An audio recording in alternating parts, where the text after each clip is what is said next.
Así que vamos a comenzar la enseñanza del día de hoy. Y yo quiero comenzar diciéndole lo siguiente, que existe un libro, no sé si usted lo conoce, pero yo creo que sí. Existe un libro, sí, en la palabra de Dios que se llama o tiene el nombre de Isaías. Amén. ¿Sí lo conoce?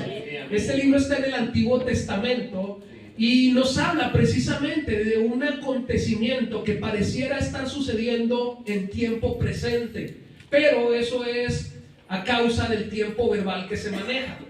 En detalle, hermanos, es que este acontecimiento sucedió 750 años después de que fue dicho, ¿sí? O después de que fue escrito, o después de que Isaías lo dijo en su libro. Y eso es lo tremendo, 750 años después. Y esto es porque era una profecía de parte de Dios. Y hermanos, la gran mayoría de las profecías que Dios ha dado están dadas de la misma manera. ¿Qué quiere decir esto? Es decir, están dando por hecho un acontecimiento que no ha sucedido, pero que ya sucedió o que va a suceder. Hay profecías de Dios que ya sucedieron y hay profecías del Señor que están por suceder. Entonces todas las profecías de Dios pareciera que están escritas en tiempo presente, o la gran mayoría, o que están sucediendo, pero puede ser que no hayan sucedido. Entonces esto es simplemente porque Dios lo ha dicho.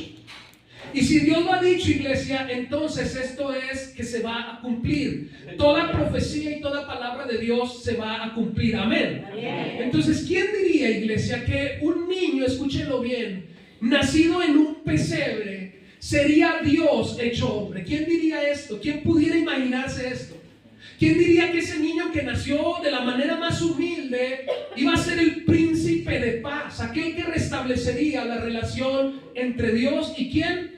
Y los hombres. Eso es lo que vino a hacer Jesucristo nuestro Salvador. Así que yo le voy a invitar de entrada que abra su Biblia en Isaías 9:6. Si no la trae, tenemos esta cosa que medio se ve, pero sí se ve. Si no la trae, por favor, vea ahí el texto. Isaías 9, versículo 6, que dice lo siguiente. Voy a esperar para que usted lo encuentre en el Antiguo Testamento. Amén. Y dice lo siguiente ahí: porque un niño nos es nacido, gloria a Dios por esto, hijo nos es dado, dice, y el principado, iglesia, sobre sus hombros, y llamarás a su nombre como admirable, consejero, Dios fuerte, Padre eterno, príncipe de paz. A ver, iglesia, creo que no desayunaron el día de hoy. Bueno, yo no desayuné, por lo general los domingos vengo en ayuno, pero si usted desayunó, y dice lo siguiente, y se llamará su nombre como admirable, consejero, Dios fuerte, príncipe de paz, Padre eterno, perdón, príncipe de paz. Amén. Gloria a su nombre. Aleluya. Dios es bueno, hermanos. Así es. Lo que tradicionalmente nosotros celebramos como Navidad está muy lejos, escúchelo, de ser lo que como creyentes deberíamos de celebrar.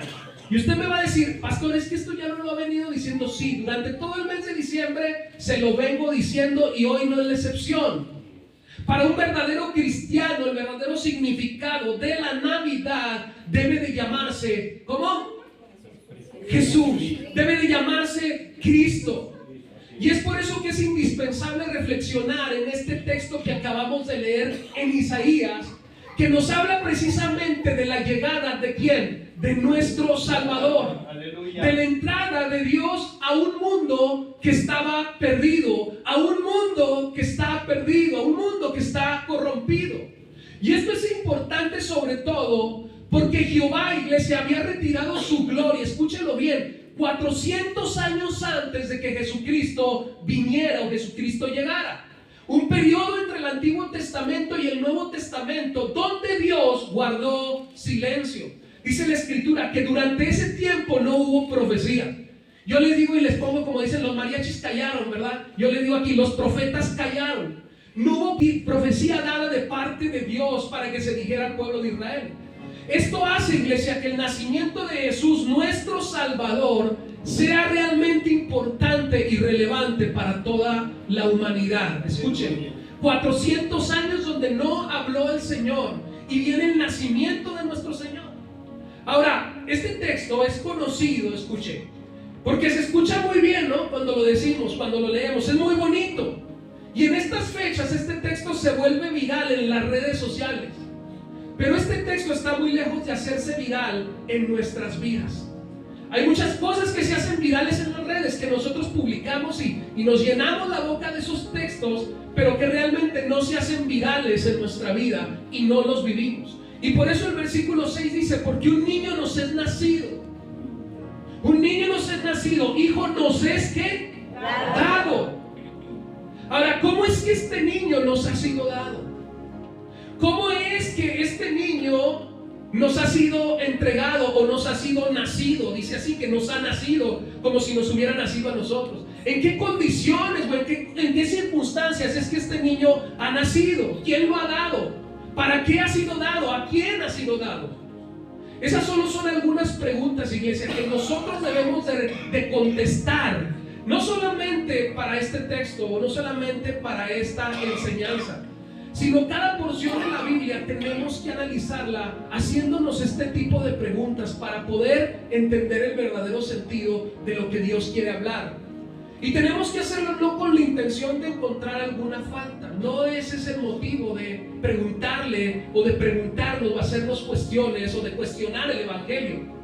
No es el motivo de encontrar una falla, porque de entrada el Evangelio, hermanos, es una palabra que es infalible, es decir, que no falla. Pero sí debemos de preguntárnoslos con la intención, escúchalo, de conocer y de aprender más sobre Cristo. De aprender más sobre quién es Cristo. Y Cristo es el Evangelio. Dios nos lo dio, iglesia, en la persona, escúchalo bien, de su Hijo Jesucristo.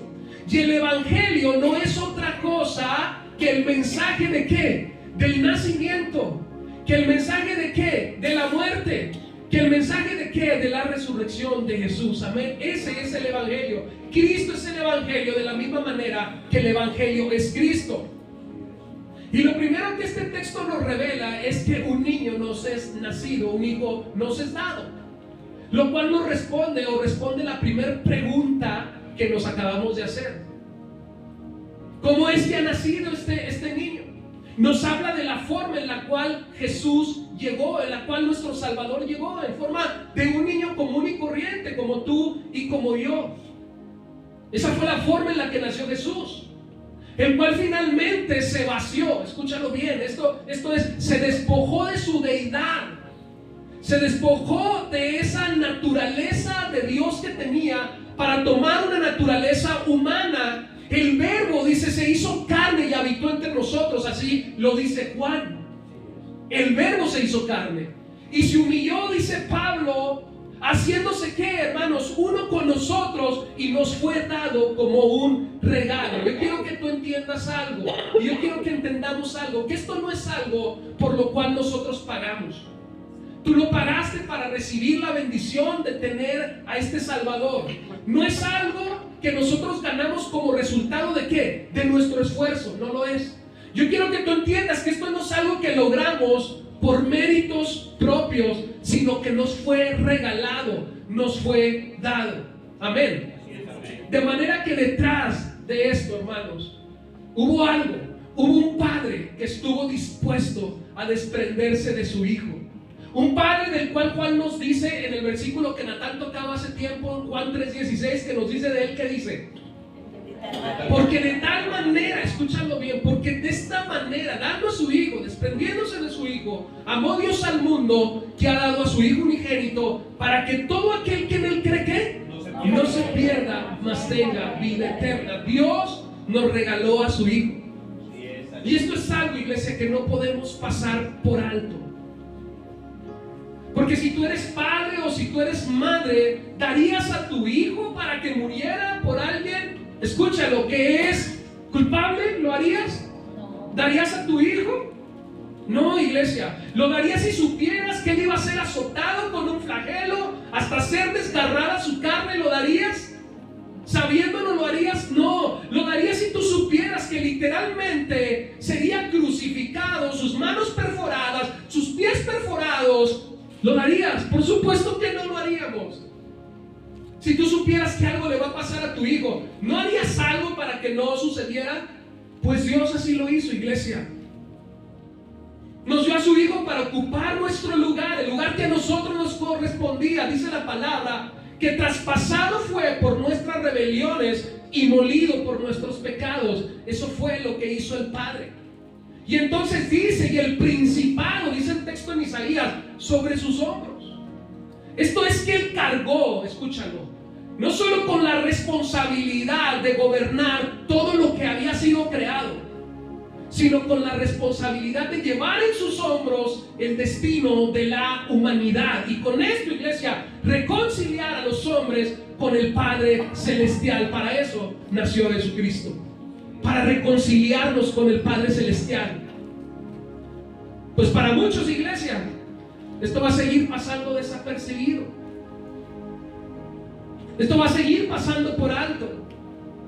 Porque la palabra de Dios no falla y no cuenta mentiras, es verdad, y dice, porque a los suyos vino, ¿y qué pasó? Y los suyos que hicieron, no lo recibieron. Los suyos que hicieron, no le reconocieron.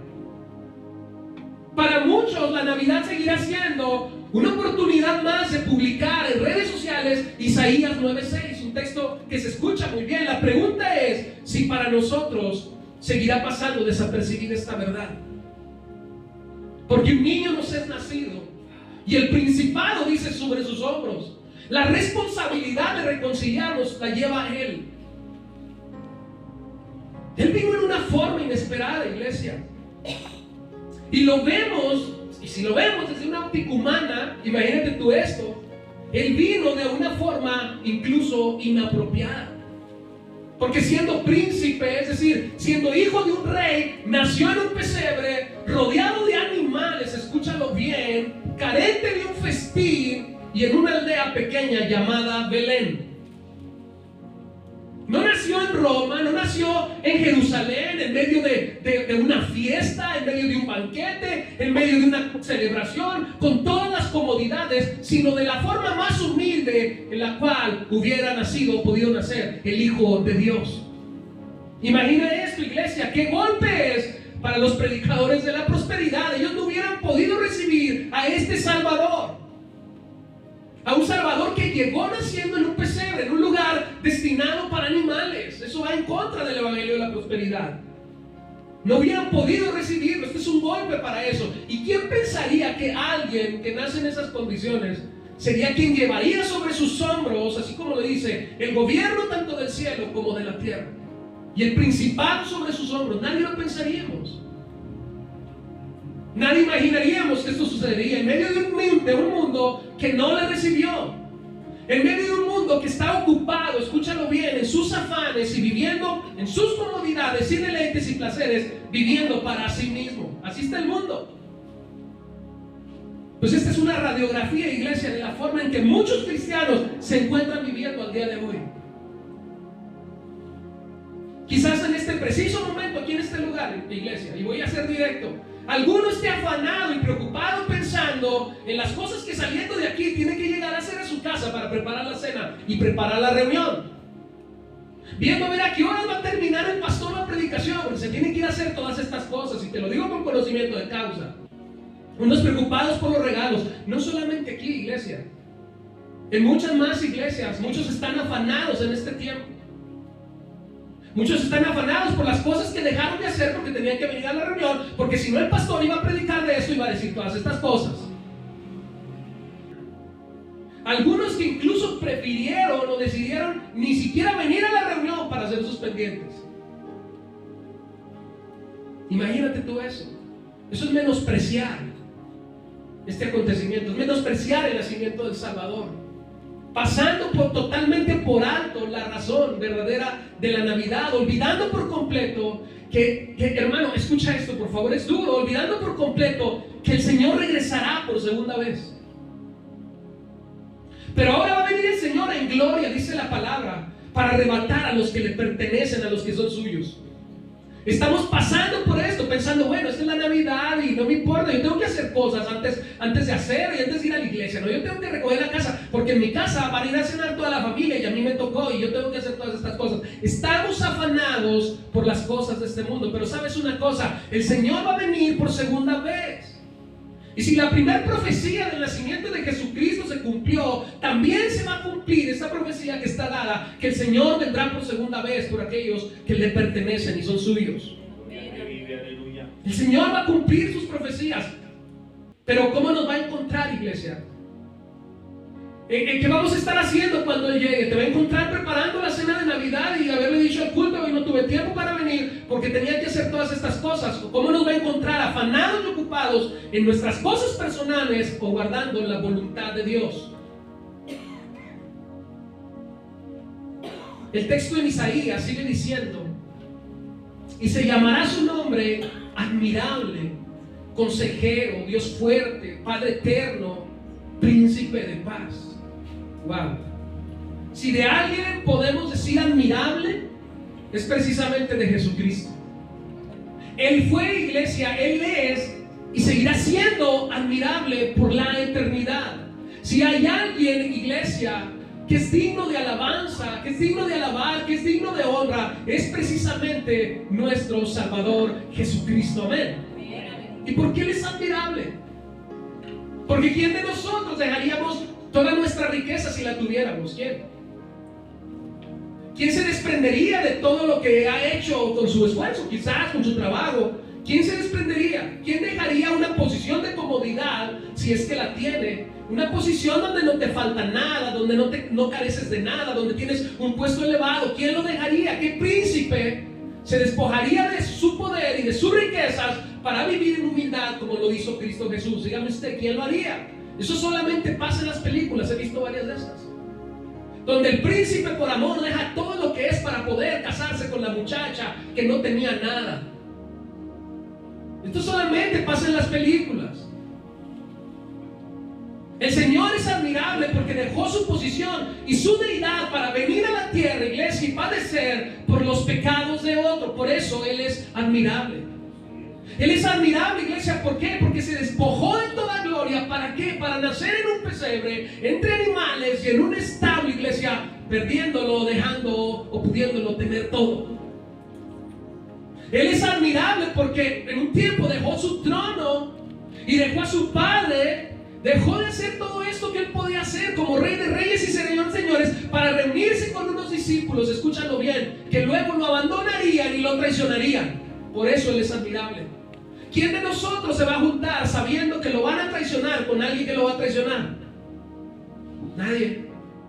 Pues eso hizo el Señor. Él es admirable porque sabiendo su destino, Él decidió subir a la cruz voluntariamente y ocupar nuestro lugar. Por eso Él es admirable. Y pudiéramos seguir hablando de por qué Él es admirable. Pudiéramos seguir toda la tarde diciendo Él es admirable por esto y muchas cosas más. Pero Él es admirable, iglesia, porque Él tomó nuestro lugar. Pero si admirable fue su nacimiento, imagínate tú esto, admirable fue su vida. Y si su nacimiento y su vida fueron admirables, más admirable aún fue su muerte, iglesia. Y se llamará su nombre admirable. Amén. Necesitas más motivos para admirar a Dios. Mira al que está a tu lado. Mira. Aquí estamos, hermanos. Y llamarás a su nombre admirable, consejero. Un consejero se supone que es alguien que tiene sabiduría. No solamente de letra, es decir, no se sabe los textos al derecho y al revés, sino de experiencia vivida, y por lo cual él puede o es capaz de dar consejos. El Señor es llamado admirable consejero porque Él no solamente conoce de palabra, sino también con su vida ha experimentado lo que como hombres nosotros podemos experimentar. En Jesús está implícita la sabiduría, no solo de palabra, sino también de experiencias vividas. Esto quiere decir que Él puede entender a la perfección, nos puede entender cómo tú y como yo luchamos día a día contra la tentación, porque Él fue tentado, dice la Escritura, en todo, pero no pecó. Por eso Él puede entendernos perfectamente. Si hay alguien que nos puede aconsejar contra esto, es el Señor. El hecho de haber nacido de la misma manera que todos los hombres nacen, 9 meses en el vientre de María, escúchenlo bien, y haberse sometido y sujetado sujetado a la voluntad de su padre y de su madre, le permiten identificarse y entendernos a la perfección. Porque Él era hombre. No podemos decir que Él no nos entiende, porque Él mismo nació, iglesia. Él mismo creció, vivió y se murió, iglesia, como cualquiera de nosotros, o como va a pasar con cada uno de nosotros. Él vivió como un ser humano que nace, crece, vive y muere. Por eso Él es consejero. Porque Él tiene la sabiduría no solamente de palabras, sino también de vida, de hecho. Por eso, iglesia, yo lo que te puedo decir es que si tú necesitas un consejo, el mejor consejo o el mejor consejero que tú puedes tener se llama Jesús, se llama Dios. Amén, iglesia. Admirable, dice el texto, consejero, dice Dios fuerte. Y esto es hermoso, porque así como Él tiene la sabiduría sin límite, también tiene un poder infinito. ¿Tú lo crees, iglesia? Amén. Porque para que esto suceda en tu vida, tú necesitas tener fe, tú necesitas creer. La palabra está llena de ejemplos que nos manifiestan y nos hablan del poder de Dios, partiendo de entrada por la creación, iglesia. Imagínense usted, partiendo por la creación del universo, pasando por milagros, pasando por prodigios, pasando por sanidades. Pero el máximo poder de Dios lo vemos precisamente en la vida de Jesús. En su nacimiento, en su muerte y en su resurrección, en la cruz. En el peor momento, en el momento de mayor flaqueza, en el momento de mayor debilidad, iglesia, en el lugar donde menos pensado, donde el Padre Celestial, el único momento donde le volteó a Jesús su rostro y lo abandonó, fue en el momento en el que Jesús se hizo maldición por nuestros pecados. En ese momento de mayor debilidad es cuando vemos el mayor poder de Dios. En el momento de mayor angustia, donde el apóstol Pablo, escribiendo a los colosenses, dice lo siguiente, a ver si podemos entender esto y comprender. Porque cuando estamos sanos es cuando más fuerza tenemos, ¿sí o no? Cuando tú estás más sano y comiste, desayunaste, te sientes con mayor fuerza. Pues déjame decirte que aquí pasó algo tremendo. Imagínate el tamaño del poder de Dios, porque justamente en el momento de mayor angustia, dice el apóstol Pablo que sucedió esto en la cruz del Calvario con el Señor, con Jesucristo, que Él anuló el acta de decretos que había contra nosotros, despojando los principados y potestades de las tinieblas, exhibiéndolos públicamente y triunfando sobre ellos en la cruz. Imagínate el poder de Dios. ¿Puedes imaginar qué clase de poder se necesita para hacer esto? En el momento de mayor debilidad, hacer esto, triunfar, iglesia, sobre las tinieblas. Ese es el poder de Dios. En el momento de mayor debilidad triunfó. Por eso Dios es Dios fuerte, Dios poderoso. No solamente es admirable, no solamente es el mejor consejero, sino también es un Dios poderoso. Abre tu Biblia en Hechos 7:25. Él tiene el poder para hacer esto. Es el único que tiene el poder. Este ejemplo te lo quiero poner porque nos habla directamente de por qué Jesucristo está aquí con nosotros.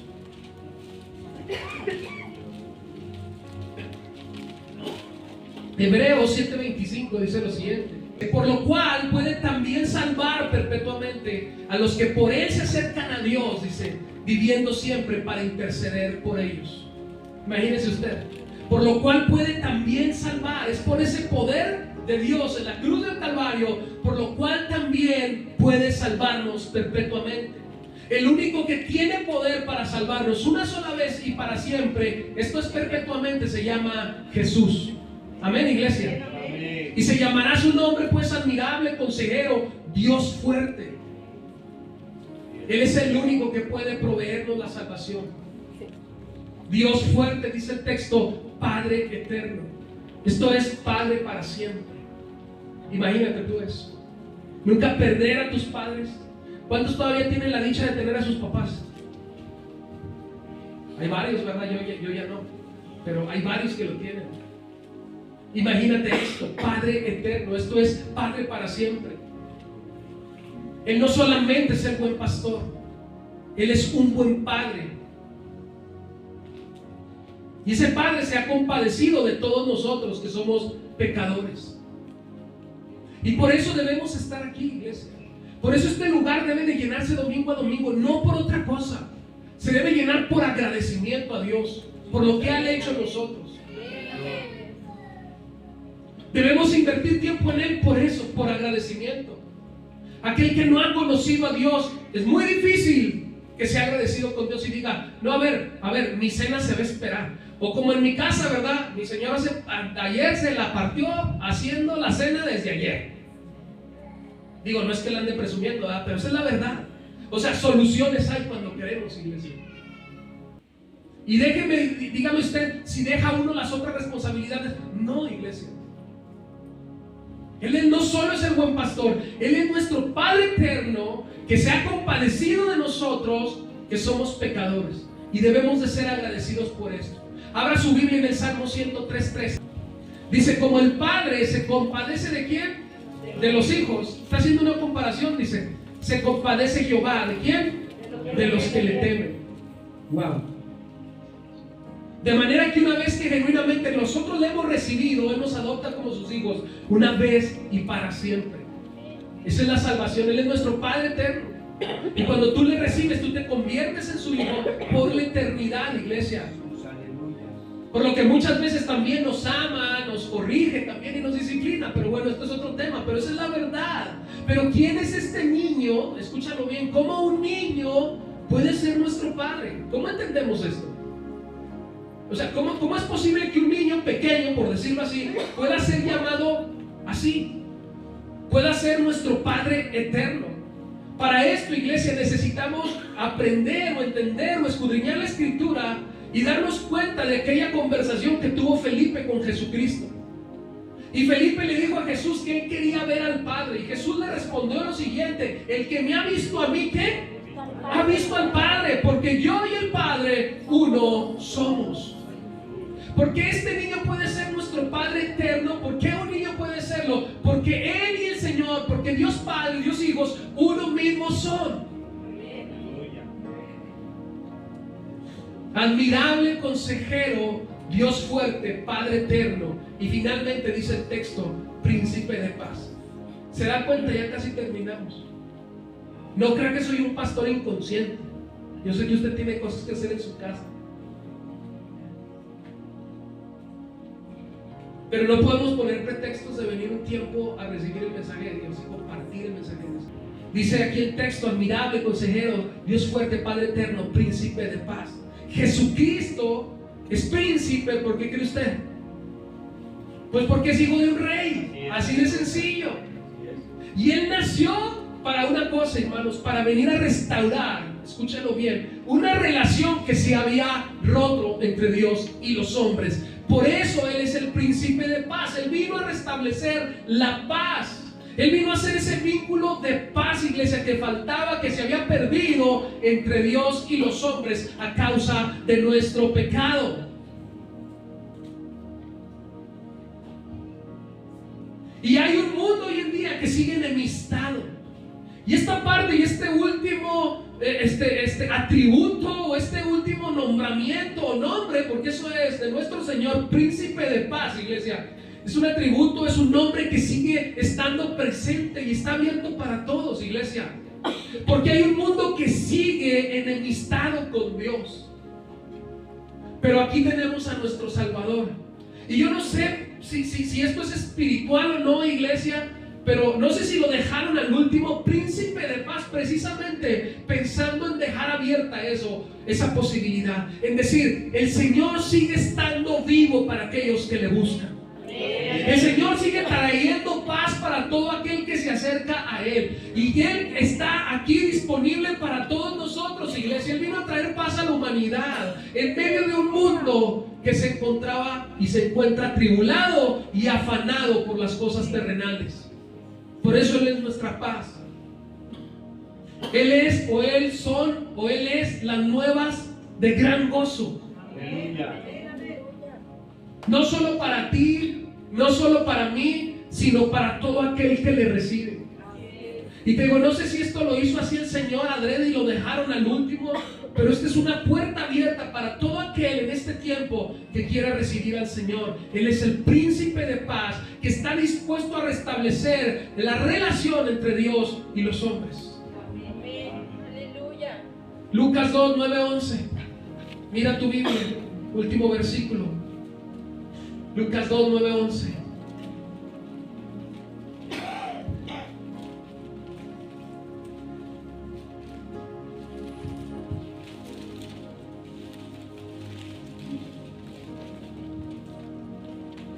Dice el texto, y he aquí, se le presentó un ángel del Señor, y la gloria del Señor lo rodeó de resplandor, y tuvieron gran temor. Pero el ángel les dijo, no temáis, porque he aquí os doy nuevas ¿de qué? De gran gozo. De gran gozo. Aleluya. Que será para todo ¿qué? El pueblo. Para algunos, No, para para todos. Que os ha nacido hoy, dice, en la ciudad de David un Salvador, que es Cristo el Señor. Aleluya. Amén, iglesia. Amén. Gloria a Dios por ello. Sí es. Esa es la nueva de gran gozo, iglesia, que nosotros estamos recibiendo en este día. Que nosotros hemos recibido ya porque hemos aceptado a Cristo. Pero que hay una multitud que no ha recibido, que no ha entendido. Porque a los suyos vino y muchos no quieren recibirle aún. Pero esta es una noticia, una nueva de gran gozo, saber que ese príncipe de paz está con los brazos abiertos para todos aquellos que quieran poner su mirada en Él. La nueva de gran gozo, iglesia, es esta: saber que tenemos un Salvador, que hemos recibido, pero que aún está vigente, que tú puedes recibirlo en el momento que tú te decidas.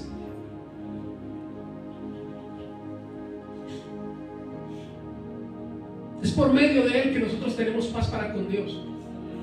Es por medio de Jesús. Dice la palabra también que Él es el camino de la verdad de la vida, que nadie va al Padre, incluso si no es a través de Él. ¿Te das cuenta? Él es el vínculo. Aquel que acepta a Cristo restablece su relación con el Padre Celestial. Aquel que no lo acepta se queda fuera de esta bendición. Cristo, iglesia, es el verdadero sentido. Cristo es la verdadera Navidad del creyente. Y ese es el mensaje que nosotros debemos enseñar y compartir. A partir de esta Navidad, ya las pasadas ya las hicimos como quisimos, pero a partir de esta Navidad ese es el mensaje que tú tienes que compartir. Que Cristo es la Navidad. Que un Salvador nos es nacido y llamarás a su nombre como admirable, consejero, ¿qué más? Dios fuerte, Padre eterno, príncipe de paz. Ese es el mensaje, iglesia, que nosotros tenemos que contar en nuestras casas. Ese es el mensaje de Navidad que nosotros tenemos que dar en nuestras familias. Ese es el mensaje que nosotros tenemos que comunicar con nuestros compañeros de trabajo. Este es el mensaje que nosotros debemos de comunicar con nuestra propia vida.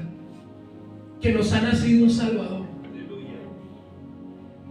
Y que todos aquellos que no le han recibido tienen esta oportunidad. Aún nosotros que le hemos recibido, si seguimos viviendo de la manera que estamos viviendo, celebrando este tiempo de la manera que estamos celebrándolo, y no te estoy diciendo ve y pásatela como Grinch, no, te estoy diciendo dale el lugar que le corresponde a las cosas de Dios. Saliendo de aquí, mira hermano, son las 12:15, menos de las 12:15, tú te puedes ir a tu casa y entonces ahora sí, disfruta tu vida, pero has venido a la presencia de Dios. Hoy te levantaste, viniste, sirviste a Dios, recibiste el evangelio de tu salvación, y entonces ahora ve y disfruta las fiestas. Pero te recuerdo algo, que tu mensaje sea este: que nos ha nacido un Salvador. Aleluya.